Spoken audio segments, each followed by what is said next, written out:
Students, this is Abhishek Kumar SRS और आज हम लोग स्टार्ट करेंगे केमिस्ट्री का लेक्चर नंबर 3। ठीक है, तो हम लोग बात कर रहे थे, हमने बात कर ली थी मैटर की स्टेट्स के बारे में। हम लोग अभी जो बात कर रहे थे कि मैटर के एक स्टेट से दूसरे स्टेट में चेंज कैसा होता है। तो सबसे पहले हम लोग इफेक्ट ऑफ टेम्परेचर देख रहे थे। ठीक है, तो लास्ट लेक्चर में हमने मेल्टिंग वगैरह के बारे में बात किया था। आज जो हम लोग बात करेंगे लिक्विड टू गैस चेंज, मतलब समझे किसी लिक्विड से गैस में चीजें कब बदली जाती हैं। कोई मैटर लिक्विड स्टेट में है तो गैसियस स्टेट में कैसे जाएगा।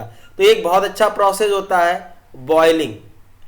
बॉइलिंग प्रोसेस से हम लोग क्या करते हैं, किसी भी लिक्विड स्टेट को गैसियस में या वेपर स्टेट में बदल सकते हैं या बदलते हैं। और एक और वैसे ही कुछ होता है वेपराइजेशन। वेपराइजेशन का हम आगे बात करेंगे। आज जो मेनली मेरा फोकस रहेगा वो बॉइलिंग पे होता है। बेसिकली हमने यहाँ क्या लिखा है, यहाँ लिखा है the liquid to gas change. तो इसमें दो प्रोसेस काम आते हैं, बॉइलिंग और वेपराइजेशन। दोनों अलग है, डेफिनेशन वाइज अलग अलग है, लेकिन देखने में एक ही जैसे लगते हैं। तो अभी हम वेपराइजेशन के बारे में बाद में बात करेंगे। सबसे पहले हम लोग बॉइलिंग देखते हैं। ठीक है, इसका डेफिनेशन देखते हैं। The process in which a liquid substance changes into A gas rapidly on heating is called boiling.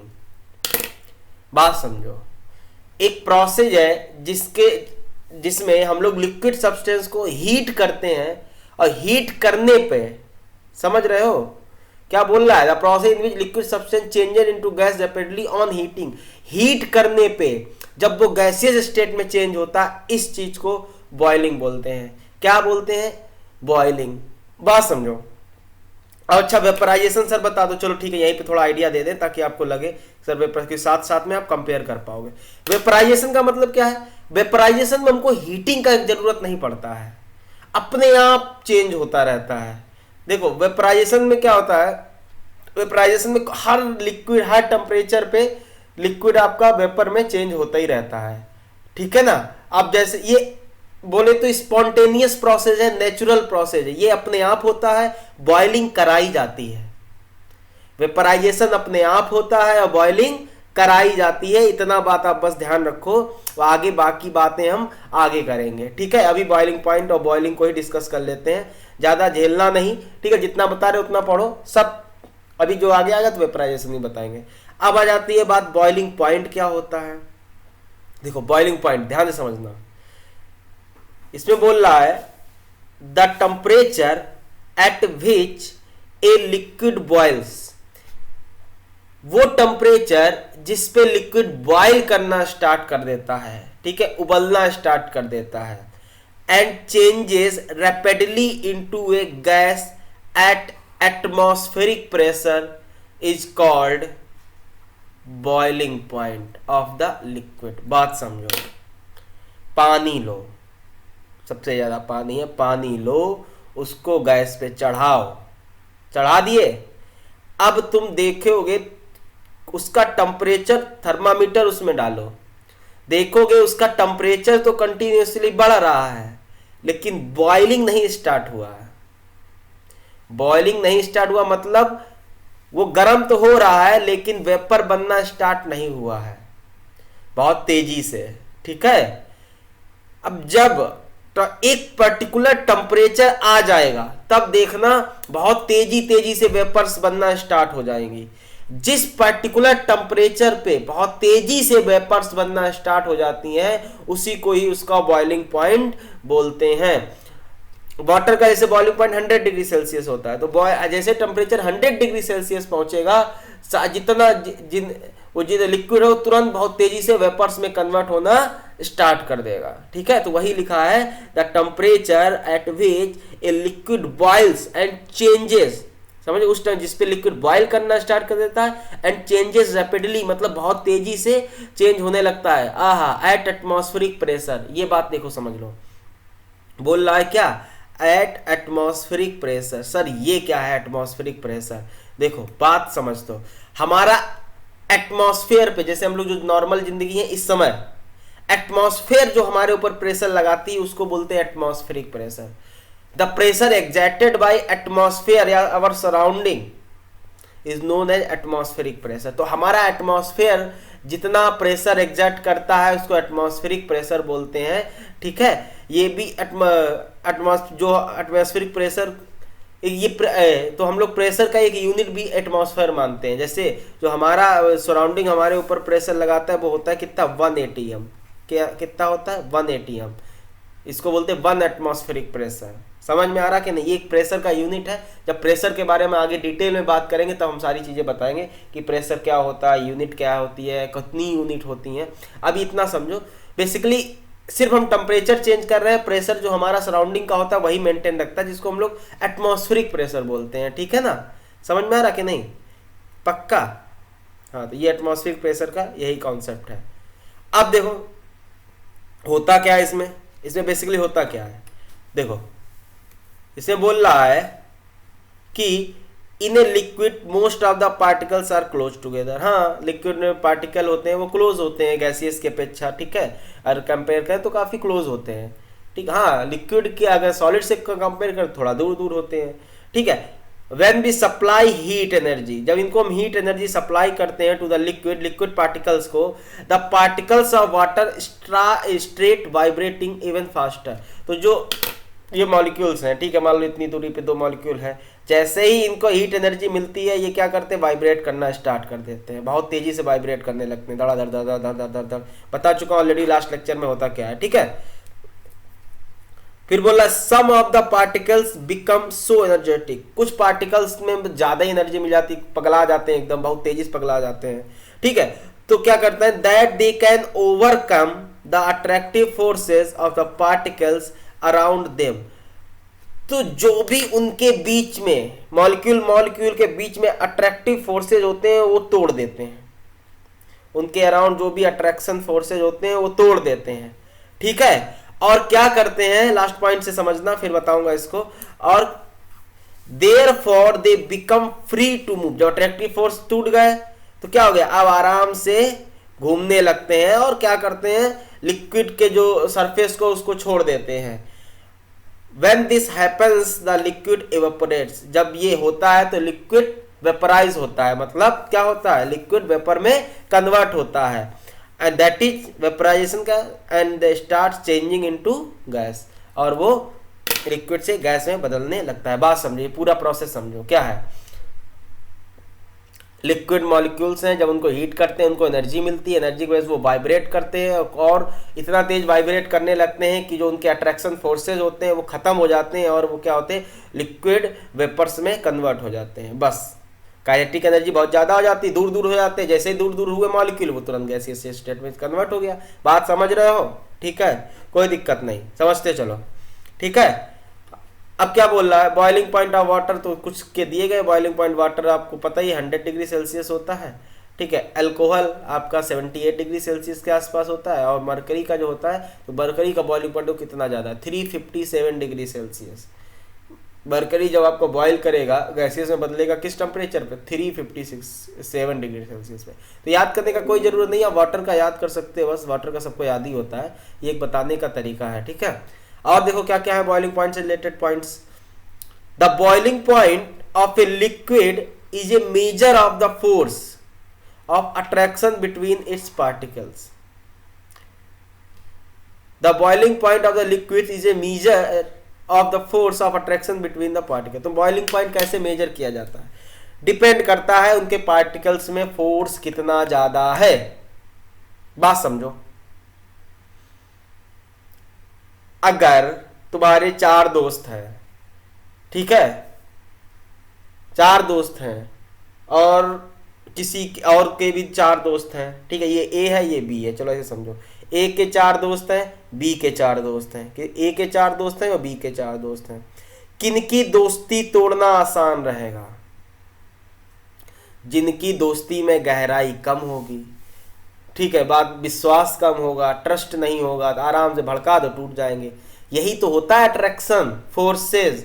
ठीक है, जितना मजबूत रिश्ते के लिए क्या चाहिए, भरोसा चाहिए। ठीक है ना, इंट्रामॉलिक्यूलर जब मॉलिक्यूल होते हैं कितने पास होंगे, उतने ही पास होंगे जितने उसमें अट्रैक्शन फोर्स ज्यादा होगा। अच्छा, जितना ज्यादा अट्रैक्शन फोर्स होगा उतने अच्छे से पास पास जुड़े होंगे, समझ में आ रहा है। और जितने अच्छे से जुड़े होंगे उतना उनको तोड़ना या दूर ले जाना मुश्किल होगा। होगा कि नहीं भाई? जितना अगर अच्छे से जुड़ोगे तो उनको दूर ले जाना मुश्किल होगा। अब यहाँ पे बॉइलिंग पॉइंट, अब देखो अगर किसी के मॉलिक्यूल ज्यादा पास पास है या ज्यादा अच्छे से जुड़े हुए हैं, पास पास अलग चीज है, ज्यादा अच्छे से जुड़े हुए हैं ये ज्यादा कम अच्छा है, ठीक है। अट्रैक्शन फोर्स जितना ज्यादा होगा उतना उनको वेपराइज करना मुश्किल होगा, या उसका उनका बॉइलिंग पॉइंट ज्यादा होगा। बात समझो, जैसे ये मान लो, ठीक है, यहां समझो, जैसे आपके पास ए है और बी है। ए में अट्रैक्शन फोर्स काफी अच्छा है, ठीक है, फोर्स ऑफ अट्रैक्शन काफी अच्छा है, अच्छा अट्रैक्शन फोर्स। इसमें थोड़ा कम अच्छा है, कैसा है? कम अच्छा अट्रैक्शन फोर्स है, ठीक है। अब बात समझो, अब कौन जल्दी बॉयल करेगा, या मान लो किसका बॉइलिंग पॉइंट, अब देखो अगर ये 100 डिग्री सेल्सियस पे बॉयल कर रहा है तो ये 100 से ज्यादा पे करेगा कि कम पे करेगा? ए बी अगर 100 डिग्री सेल्सियस पे बॉयल कर रहा है तो ये 100 पे करेगा कि 100 से कम पे करेगा या 100 से ज्यादा पे करेगा? तो ये बात डिपेंड करती है कहां पे? अट्रैक्शन फोर्स पे। इसका अट्रैक्शन फोर्स मॉलिक्यूल्स के बीच में बी से ज्यादा है, तो इसको और एनर्जी चाहिए इनके मॉलिक्यूल्स को दूर करने के लिए, वाइब्रेशन के लिए, तो उसको और ज्यादा हीट चाहिए, तो इसका बॉइलिंग पॉइंट भी कैसा होगा? ज्यादा होगा ए से, बी से, समझे कि नहीं? अगर बी आपका 100 डिग्री सेल्सियस पे बॉयल करना स्टार्ट करेगा तो ए जो है 100 डिग्री सेल्सियस से ज्यादा पे बॉयल करना स्टार्ट करेगा। तो वही बोल रहा है, ये पॉइंट देखो जरा, समझने का कोशिश करिएगा, ठीक है, हम कोशिश अपना पूरा कर रहे हैं। The boiling point of a liquid is measure of the force of attraction between the part. तो बॉइलिंग पॉइंट जो मेजर किया जाता है उनके बीच में कितना अट्रैक्शन फोर्स है उस पर डिपेंड करता है। वही बात, higher the boiling point of a liquid greater will be the force of attraction between its particle. देखो बात आ गई वही, जितना ज्यादा बॉइलिंग पॉइंट है किसी लिक्विड का उतना ज्यादा उनके बीच के लिक्विड्स के बीच में अट्रैक्शन फोर्स ज्यादा है। अगर ऊपर बात करें हम वाटर की, अल्कोहल की है तो मरकरी की, सबसे ज्यादा अट्रैक्शन फोर्स किसके बीच में, किन मॉलिक्यूल्स के बीच में होगा? ऑब्वियस सी बात है, मरकरी का बॉइलिंग पॉइंट 357 डिग्री सेल्सियस है, तो मरकरी के बीच में अट्रैक्शन फोर्स ज्यादा होगा। या उल्टा बोल सकते हो, इनका मरकरी में अट्रैक्शन फोर्स ज्यादा है इसलिए इसका बॉइलिंग पॉइंट भी ज्यादा होगा। बात समझे कि नहीं? झेल तो नहीं रहे हो? तो ये दोनों पॉइंट बहुत इंपॉर्टेंट है, बहुत मस्त भी हैं। When a liquid is heated, the heat energy makes its particle move even faster। Obvious सी बात है, ज्यादा एनर्जी होगी तो ज्यादा दौड़ोगे भाई। अभी ये देख लो, आप ही लोगो, एनर्जी जितना ज्यादा उतना तेज काम करोगे। समझ में आ रहा कि नहीं? तो वही बता रहा है इसमें, ये बता रहा है when a liquid is heated, जब हीट करते हैं किसी लिक्विड के तो heat energy makes it's particle क्या? इवन फास्टर, और फास्ट बना देता है, और तेजी से वो मूव करने लगते हैं। बस इतना सा पॉइंट है, तो ये समझ में आ गया, ठीक है। स्टार्टिंग ये पॉइंट ज्यादा इंपॉर्टेंट है। तो अब देखो क्या बोल सकते हैं, एट द बॉइलिंग पॉइंट की बात करें, the particles of a liquid have sufficient kinetic energy to overcome the force of attraction holding them together and separate into individual particles। बात समझो, ये कह रहा है बॉइलिंग पॉइंट पे पार्टिकल्स जो होते हैं किसी लिक्विड के, उनके पास काफी सफिशिएंट काइनेटिक एनर्जी होती है, इतनी ज्यादा काइनेटिक एनर्जी होती है कि वो उनके अट्रैक्शन फोर्स होते हैं उनको तोड़ देता है और सेपरेट हो जाते हैं अलग अलग, ठीक है। मान लो, देखो यहां समझो, तुम थोड़ा समझने का कोशिश करना। जैसे मान लो ये आपके किसी लिक्विड के पार्टिकल्स हैं, ठीक है, जब इनमें एनर्जी मिलती है, हम लोग हीट करते हैं तो ये सेपरेट हो जाते हैं, कुछ इस तरह हो जाते हैं, ये हो गया एकदम अलग, कोई अट्रैक्शन फोर्स नहीं, ठीक है। तो इस तरह काम करता है। अब क्या लिखा है, अब बोल रहा है and the liquid boils to form gas, और उस टेम्परेचर पे लिक्विड बॉयल करने लगता है और गैस में फॉर्म हो जाता है। ठीक है, कोई दिक्कत नहीं है, तो हमें पता ही था, तब से बात ही कर रहे हैं हम इसी का। ठीक है, तो ये पॉइंट भी आप ध्यान रखिएगा। बात समझे? तो ये हमें पता चल गया कि अगर किसी, देखो हम यहाँ ये बताना चाह रहे हैं, अगर किसी लिक्विड को गैस में बदलना है तो हमारे पास दो तरीके हैं, या तो बॉइलिंग करें, बॉइलिंग तो हम खुद करते हैं, एवोपरेशन तो अपने आप होता है। ठीक है, बात समझे? तो बॉइलिंग और एवोपरेशन दो प्रोसेस है जिनसे कोई लिक्विड अपने गैसियस स्टेट में जाता है। बॉइलिंग हम लोग एक्सटर्नल फोर्स है, एक्सटर्नल हीट प्रोवाइड करते हैं, और एवोपरेशन हमारे हाथ में नहीं होता, वो तो अपने आप होता है। ठीक है ना, बात समझे? चलो आगे बात करते हैं। अब देखो ये भी अच्छा मस्त है, क्या बोल रहा है, अब हमें गैस से लिक्विड में कैसे चेंज होगा ये बात करते हैं। गैस से लिक्विड में कैसे चेंज होगा, कोई मॉलिक्यूल है, कोई सब्सटेंस है, गैसियस स्टेट में लिक्विड में कैसे आता है, तो उस प्रोसेस को हम लोग कहते हैं कंडेंसेशन प्रोसेस। ठीक है ना, क्या कहते हैं? Condensation process. जरा डेफिनेशन देखो, the process of changing a gas to a liquid by cooling is called condensation. देखो बात समझो, कंडेंसेशन क्या करते हैं, कभी जो गैस मॉलिक्यूल्स हैं उनको कूल करते हैं ना, तो इस प्रोसेस को बोलते हैं कंडेंसेशन। कंडेंसेशन अगर देखा जाए तो बॉइलिंग का जस्ट अपोजिट है। बॉइलिंग में लिक्विड मॉलिक्यूल को हीट करते हैं, कंडेंसेशन में गैसियस मॉलिक्यूल को कूल करते हैं। बात समझे कि नहीं? तो वही बोल रहा है, condensation is the reverse of boiling. चलो इतना बात समझ गए। ठीक है, रिवर्स ऑफ बॉइलिंग कैसे, सारी चीजें उल्टी हो जाएंगी। देखो बात समझो, मान लो आपके ये गैस मॉलिक्यूल्स हैं, दूर दूर होते हैं गैस मॉलिक्यूल, है ना। अब जैसे ही हम लोग क्या करेंगे, कूल करना स्टार्ट कर देंगे, मतलब इनकी एनर्जी लेना स्टार्ट कर देंगे, मतलब इनसे जो भी इनके पास एनर्जी है वो खत्म कर देंगे। और जब एनर्जी खत्म हो जाएगी तो इनके मोशन जो है वो खत्म हो जाएगा, और ये क्या हो जाएंगे, मॉलिक्यूल्स क्या आ जाएंगे, थोड़े पास पास आ जाएंगे, और किसमें कन्वर्ट हो जाएंगे, लिक्विड स्टेट में कन्वर्ट हो जाएंगे। बस इतना है, फिर से समझ लो, कंडेंसेशन बिल्कुल बॉइलिंग का जस्ट अपोजिट है। ठीक है, लिक्विड गैसियस मॉलिक्यूल्स बहुत ज़्यादा उनके अंदर एनर्जी है, इसकी वजह से वो बहुत दूर दूर है, काइनेटिक एनर्जी उनमें बहुत ज़्यादा है। ठीक है, अब उनको हम लोग कूल करना स्टार्ट कर देंगे। कूल करने का मतलब कर क्या रहा है, जो उनके पास हीट एनर्जी है वही तो ले रहे हैं, जो उनके पास एनर्जी है फॉर्म ऑफ हीट वही ना ले रहे हैं, वो लेने लगेंगे, उनकी एनर्जी चली जाएगी, तो क्या आ जाएंगे, वाइब्रेशन कम हो जाएगा, और क्या आ जाएंगे, पास पास आ जाएंगे, और पास पास आएंगे तो वो कन्वर्ट हो जाएंगे किसमें, लिक्विड में। तो इसी प्रोसेस को बोलते हैं कंडेंसेशन। ठीक है, ज़्यादा थ्योरी हमने इसलिए नहीं लिखाई क्योंकि ये सब बॉइलिंग का अपोजिट है। अगर बॉइलिंग समझ गए हो तो कंडेंसेशन भी समझ गए होगे। ठीक है, एक एक पॉइंट नोट करते चलो, हम खुद इतना शॉर्ट्स में लिखवा रहे हैं, मतलब नोट्स हैं कि पॉइंट्स के फॉर्म में है, ताकि आपको ज़्यादा थ्योरी लिखनी ना पड़े। ठीक है, बाकी समझाते जा रहे हैं, जो भी पॉइंट्स आपको लग रहा है कि हम बोल रहे हो इसमें नहीं अवेलेबल है तो आप खुद लिख सकते हो उसको। ठीक है ना, कोई दिक्कत? चलो अब आगे बढ़ते हैं। आगे क्या बोल रहा है, आगे आपसे बोल रहा है लिक्विड टू सॉलिड चेंज, किसी लिक्विड को सॉलिड में कैसे बदलेंगे। ठीक है, किसी लिक्विड को सॉलिड में कैसे बदलेंगे, तो आपको भी पता है ये एक प्रोसेस होता है फ्रीजिंग। फ्रीजिंग के जरिए क्या करते हैं, किसी लिक्विड को हम लोग सॉलिड में बदल सकते हैं, जैसे फ्रीज करते हैं, जैसे बर्फ जमाना, ये फ्रीजिंग ही ना प्रोसेस है। ठीक है, आइस बनाना वाटर को, तो ये भी आसान है, समझ गए होगे इसमें क्या होता है। अब देखो समझ में आ रहा होगा, अगर आपने इसके अंदर पीछे का कॉन्सेप्ट समझ लिया है तो आपको सारी चीज़ें बहुत इजीली समझ में आ रही होंगी। ठीक है, देखो बात समझो क्या बोल रहा है, the process of changing a liquid into solid by cooling is called freezing. Obvious सी बात है, किसी लिक्विड को हम लोग जब सॉलिड में बदलते हैं उस प्रोसेस को क्या बोलते हैं, फ्रीजिंग बोलते हैं। जैसे वाटर को हम लोग जब आइस में बदलते हैं तो फ्रीजिंग ही ना बोलते हैं।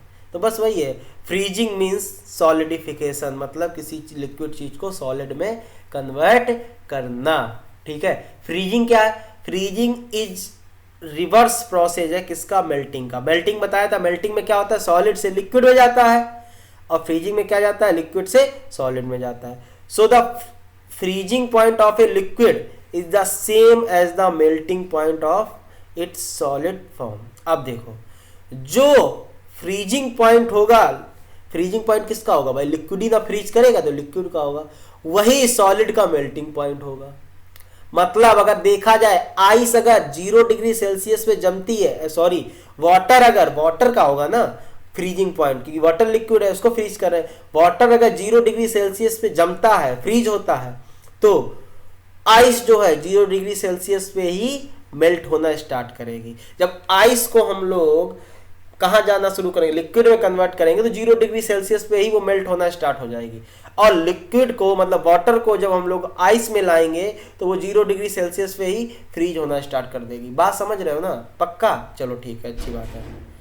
तो मेल्टिंग पॉइंट जो आइस का होगा वही फ्रीजिंग पॉइंट वाटर का होगा, और दोनों का 0 डिग्री सेल्सियस। बात समझ रहे हैं, कोई दिक्कत नहीं? चलो ठीक है। तो ये था जो अभी तक हम लोग पढ़ रहे थे, ये था बेसिकली इफेक्ट ऑफ प्रेशर। क्या है, sorry, effect of temperature. Temperature से हम लोग किस तरह चीजें स्टेट चेंज करती हैं, ठीक है, कैसे सब्सटेंस चेंज करते हैं।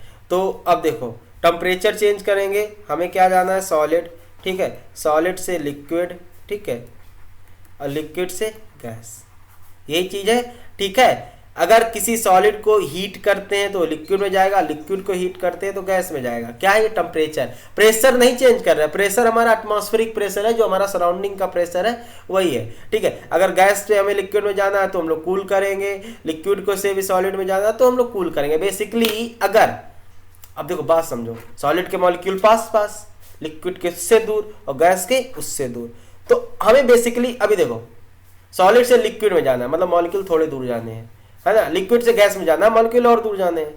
प्रोसेस क्या होता है, काइनेटिक एनर्जी। अभी सॉलिड से लिक्विड में जाना है तो हीट करेंगे, ठीक है, और लिक्विड से गैस में जाना है और हीट करेंगे ताकि और दूर करना है, समझ में आया? तो जितनी ज्यादा एनर्जी होगी उतने मॉलिक्यूल दूर होंगे, ऑब्वियस सी बात है। एनर्जी मतलब टेम्परेचर मतलब हीट, ठीक है। तो यही प्रोसेस होते हैं बेसिकली, जिससे हमने टेम्परेचर की हेल्प से हम लोग क्या क्या कर सकते हैं, ठीक है, पक्का? तो आप समझ गए होंगे। अब हम लोग आगे बढ़ते हैं। तो अब हम जो स्टार्ट करेंगे, अब बेसिकली बात करेंगे टेम्परेचर का, हमने इफेक्ट का बात कर लिया है, ठीक है। अब क्या बात करेंगे, अब हम बात करेंगे इफेक्ट ऑफ किसका, चेंज ऑफ प्रेशर। बेसिकली जब हम लोग प्रेशर चेंज करेंगे तब सब्सटेंस की स्टेट पे क्या फर्क पड़ेगा, कैसे सॉलिड से लिक्विड में जाएगा, कैसे लिक्विड से सॉलिड में जाएगा, कैसे गैसेस में जाएगा। समझ में आ रहा कि नहीं, झेले तो नहीं? तो देखो एक एक पॉइंट करके समझते हैं, बात करते हैं। The three states of matter differ in the intermolecular forces and intermolecular distances between them between the constituent particles. तो ये बात हम बहुत पहले से कर रहे हैं कि जो तीन जो स्टेट्स होती है मैटर की, वो किस पे डिपेंड करती है, वो डिपेंड करती है कि जो उनके जो मैटर के मॉलिक्यूल है उनके बीच में इंट्रामॉलिक्यूलर फोर्सेस कैसे है, या फिर इंट्रामॉलिक्यूलर डिस्टेंसेस कैसी है। अब इंट्रामॉलिक्यूलर फोर्सेस तो पता है, डिस्टेंस क्या है, उनके बीच में दूरी, ये मॉलिक्यूल दो हैं तो इनके बीच में जो दूरी होगी इसी को बोलेंगे क्या, इंटरमॉलिक्यूलर डिस्टेंस। क्या बोलेंगे, इंटरमॉलिक्यूलर डिस्टेंस। क्या बोलेंगे, इंटरमॉलिक्यूलर डिस्टेंस, ठीक है। और इनके बीच में जो अट्रैक्शन फोर्स होगा उसको बोलेंगे क्या, इंटरमॉलिक्यूलर फोर्सेस। क्या बोलेंगे, इंटरमॉलिक्यूलर फोर्सेस, ठीक है। ये दोनों पॉइंट हम ऑलरेडी बता चुके। तो इस पे डिपेंड करता है किसी मैटर की स्टेट क्या होगी एट दैट कंडीशन। समझ में आ रहा है कि नहीं, पक्का? नहीं झेल रहे हो, अच्छी बात है, ठीक है। आगे बात करते हैं, आगे क्या कह रहा है, gases are compressible. Gas compress होती है, हम ये बात कर चुके पहले ही। उनको कंप्रेस किया जा सकता है, उनके मॉलिक्यूल को पास पास लाया जा सकता है, वो दब जाते हैं, ठीक है, इस तरह से। बिकॉज ऑन अप्लाइंग प्रेशर, जब उनको फोर्स लगाते हैं, दबाव लगाते हैं, the space between the gaseous particles decreases. जो उनके गैसियस पार्टिकल के बीच में स्पेसेस होते हैं वो कम हो जाते हैं कि नहीं। इसीलिए बोलते हैं कि gases can be compressed radially. Gases को बहुत तेजी, बहुत जल्दी से और बहुत आसानी से कंप्रेस किया जा सकता है, पक्का? नहीं झेले, कोड। आगे आ जाते हैं। When we apply pressure and reduce temperature, जब हम प्रेशर अप्लाई करते हैं, ठीक है, प्रेशर अप्लाई किया, दबाव बनाया, ठीक है, बात समझो। एंड रिड्यूस टेम्परेचर, और टेम्परेचर कम किया, the gases can be converted into liquids. जो गैस होती हैं, क्या लिखा है ये पूरी लाइन समझना, हम फिर आपको विस्तार से बताते हैं। The gases can be converted into liquids, that is gases will be liquefied, मतलब गैस आपकी लिक्विड में चेंज हो जाएंगी। अब बात समझो, यहाँ पे हम बता रहे हैं तुमको, ज्यादा टेंशन ना लो। Pressure reduce, sorry, when we apply pressure, pressure बढ़ा रहे हैं किसी पे, या फिर टेम्परेचर रिड्यूस कर रहे हैं। आप टेम्परेचर वाला बात भूल जाओ, सिर्फ प्रेशर बढ़ा रहे हैं। प्रेशर बढ़ा रहे हैं तो मॉलिक्यूल कहाँ कहाँ ला रहे हैं, पास ला रहे हैं, ठीक है। गैसेस के मॉलिक्यूल को प्रेशर से पास लाया जा सकता है, लिक्विड के तो होते नहीं है, कंप्रेसिबल ही नहीं होते हैं। तो लिक्विड के मॉलिक्यूल को प्रेशर लगाने पे पास पास नहीं लाया जा सकता है, क्योंकि वो कंप्रेसिबल होते नहीं है। बात समझना ध्यान से, प्रेशर तो अप्लाई कर सकते हैं लेकिन वो कंप्रेसिबल होते नहीं है, इसलिए पास पास नहीं आ सकते हैं। लेकिन अगर गैसियस पे हम लोग प्रेशर अप्लाई करते हैं तो वो कंप्रेसिबल होते हैं, पास पास आ जाते हैं। और बात आप समझो, जैसे ही उनका इंटरमॉलिक्यूलर डिस्टेंस कम होगा, वो किस में कन्वर्ट हो जाएंगे, लिक्विड में कन्वर्ट हो जाएंगे। और दूसरी बात ये बोल रहा है एंड रिड्यूस टेम्परेचर, अगर दोनों काम एक साथ कर दोगे तो बहुत मजा आ जाएगा। कैसे? टेम्परेचर रिड्यूस कर दिया, उनकी काइनेटिक एनर्जी भी कम कर दी। बेसिकली मान लो ये मॉलिक्यूल है दूर दूर, इनका प्रेशर अप्लाई करोगे तो एनर्जी तो इनके पास है, पास पास आ रहे हैं, लेकिन वाइब्रेट अभी भी कर रहे हैं। टेम्परेचर रिड्यूस किया तो इनका काइनेटिक एनर्जी भी कम कर दिया, तो थोड़ा एनर्जी भी कम हो जाएगा और ये पास पास आ जाएंगे। ठीक है, बात समझे कि नहीं? बस इतना सा है, और कोई ज्यादा खेला बड़ा नहीं है। लास्ट पॉइंट समझो, the process of conversion of A gas into liquid by increasing pressure, the process of conversion gas into liquid by increasing pressure, जब प्रेशर बढ़ाते हैं, ठीक है, तो गैस लिक्विड में कन्वर्ट होता है, या फिर टेम्परेचर घटाते हैं तब आपका गैस लिक्विड में कन्वर्ट होता है। इस प्रोसेस को बोलते हैं लिक्विफिकेशन। क्या बोलते हैं? लिक्विफिकेशन। बेसिकली गैस मॉलिक्यूल को लिक्विड में कन्वर्ट करने को हम लोग लिक्विफिकेशन बोलते हैं, बाय द डिक्रीजिंग टेम्परेचर और इंक्रीजिंग प्रेशर। बात समझे? पक्का? प्लीज मत झेलना, ठीक है। बाकी हम बात कर रहे हैं, आगे देखते हैं। देखो ये पॉइंट क्या कह रहा है। अब बेसिकली अब हम लोग क्या करने वाले हैं, ये पॉइंट आपको बताएगा। क्या बता रहा है कि ए सब्सटेंस, क्या बोल रहा है, ए सब्सटेंस में exist in any of 3 different state of matter depending upon the conditions of temperature and pressure. अब लास्ट में जो हमने क्या करके मतलब जो हम अगर लास्ट में कंक्लूजन निकालें कि कोई सब्सटेंस 3 डिफरेंट स्टेट में कब रहेगा, तो ये डिपेंड करता है क्या, टेम्परेचर और प्रेशर की कंडीशन पे डिपेंड करता है। किस पे डिपेंड करता है? टेम्परेचर और प्रेशर की कंडीशन पे डिपेंड करता है। कैसे?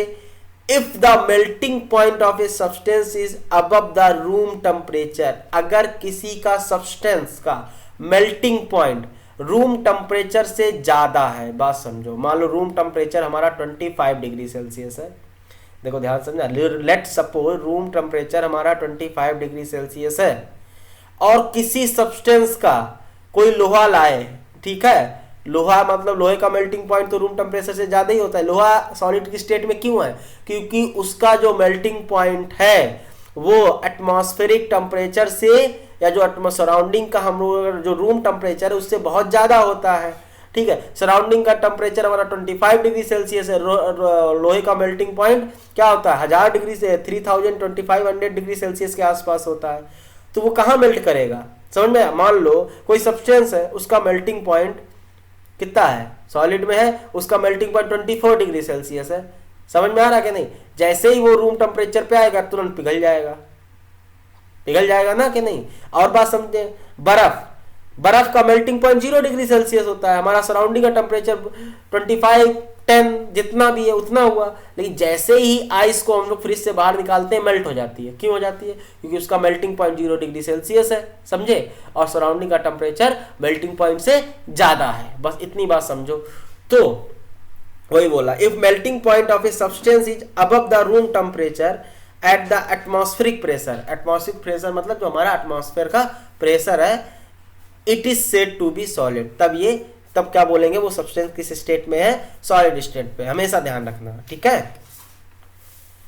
Next point, if the boiling point of substance is above room temperature, अगर किसी सब्सटेंस का बॉइलिंग पॉइंट रूम टेम्परेचर से ज्यादा है, समझे, किसी सब्सटेंस का बॉइलिंग पॉइंट रूम टेम्परेचर से ज्यादा है अंडर एटमॉस्फेरिक प्रेशर, मतलब जो हमारा सराउंडिंग का कंडीशन है वही एटमॉस्फेरिक प्रेशर, मतलब 1 atmosphere pressure, it is classified as liquid. ये भी समझो, पानी लिक्विड स्टेट में क्यों रहता है, जरा समझो। पानी, वाटर, H2O, ठीक है, जो पीते हो वो लिक्विड स्टेट में क्यों रहता है, वो सॉलिड में क्यों नहीं है सर, गैस में क्यों नहीं? क्योंकि पानी का जो मेल्टिंग पॉइंट है वो 0 डिग्री सेल्सियस, सॉरी, जो पानी का फ्रीजिंग पॉइंट है वो 0 डिग्री सेल्सियस है, वो 0 डिग्री सेल्सियस पे ही सॉलिड में बनेगा। पानी का जो बॉइलिंग पॉइंट है वो 100 डिग्री सेल्सियस है, और हमारा सराउंडिंग का रूम टेम्परेचर कितना होता है, 25, 30, 40, 45, बहुत ज्यादा गर्मी होगी तो 45, बहुत ज्यादा सर्दी होगी तो 10, 5, इससे ज्यादा कम तो होता नहीं है। तो पानी का जो हमारा सराउंडिंग का टेम्परेचर रेंज है वो पानी की किस रेंज में लाई करता है, जिस रेंज में पानी लिक्विड में लाई करता है। बात समझो, अगर हमारा सराउंडिंग का टेम्परेचर 100 डिग्री सेल्सियस हो जाए तो जो आपके जो जितना भी पानी है वो किस में बदल जाएगा, वेपर में बदल जाएगा। किस में बदल जाएगा, वेपर में। किस में, गैस में। लेकिन उससे पहले 100 डिग्री सेल्सियस पे हम लोग देख ही नहीं पाएंगे, क्यों, हम लोग निपट चुके होंगे, समझे। तो सराउंडिंग का टेम्परेचर जैसे 100 डिग्री सेल्सियस जाएगा हम लोग निपट जाएंगे, लेकिन पानी भी वेपर बन जाएगा, ठीक है। तो वही बोल रहे हैं, if the boiling point of substance is above room temperature, अगर किसी सब्सटेंस का बॉइलिंग पॉइंट रूम टेम्परेचर से ज्यादा है तो वो हमेशा कैसे स्टेट में होगी, लिक्विड स्टेट में होगी। मान लो जैसे किसी का बॉइलिंग पॉइंट क्या है, मान लो 20 डिग्री सेल्सियस है और रूम टेम्परेचर हमारा 25 डिग्री सेल्सियस है, तो भाई बॉइलिंग पॉइंट 25 है, बॉइलिंग पॉइंट 20 है, हमारा रूम टेम्परेचर 25 है, तो ऑब्वियस सी बात है जैसे ही वो हमारे सराउंडिंग में आएगा वो वेपराइज हो जाएगा, उड़ जाएगा, समझे कि नहीं। पेट्रोल आपका उड़ जाता है, तुरंत बाहर आता है, उड़ता है कि नहीं, देखे हो। एसीटोन उड़ जाता है कि उसका बॉइलिंग पॉइंट जो होता है वो हमारे जो सराउंडिंग टेम्परेचर है उससे कम होता है। बात समझे, झेल तो नहीं रहे, गुड, झेलिएगा नहीं, देखो बाकी सब बर्दाश्त है लेकिन झेलना बर्दाश्त नहीं है। आगे आते हैं, ठीक है, लास्ट पॉइंट देखो, आज के लेक्चर का last point, if the boiling point of the substance is below the room temperature at the atmospheric pressure it is called gas. Obvious सी बात है, अगर हमारा बॉइलिंग पॉइंट हमारा टेम्परेचर रूम टेम्परेचर से कम है, मान लो 20 डिग्री सेल्सियस, रूम टेम्परेचर 25 है और बॉइलिंग पॉइंट 20 डिग्री सेल्सियस है, तो ऑब्वियस सी बात उबल जाएगी, गैस में बन जाएगी, इसमें कोई इतना झेलने वाला बात तो है नहीं। समझ में आया कि नहीं।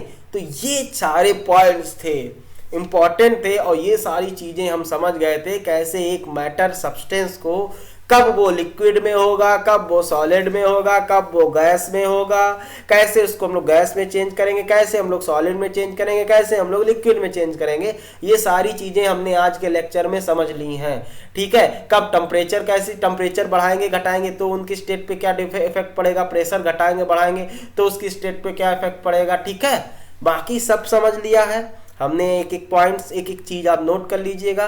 तो आज का लेक्चर हम लोग यहीं समाप्त करते हैं, ठीक है। आप लोग भी पढ़ते रहिए आराम से, कोई टेंशन नहीं है। आप अपना एनसीईआरटी सॉल्व करना स्टार्ट कर सकते हैं, जो भी रेफरेंस बुक है उसका सहारा ले सकते हैं। डाउट्स अगर आ रहे हैं तो आप कमेंट करके आराम से पूछो, बिना हिचक के, ठीक है। और नोट्स जरूर बनाओ बच्चा लोग, ठीक है। और घर से बाहर मत निकलो, घर में ही रहो जब तक, और आराम से पढ़ाई करो, ठीक है। चलो निपट चलते हैं, थैंक यू।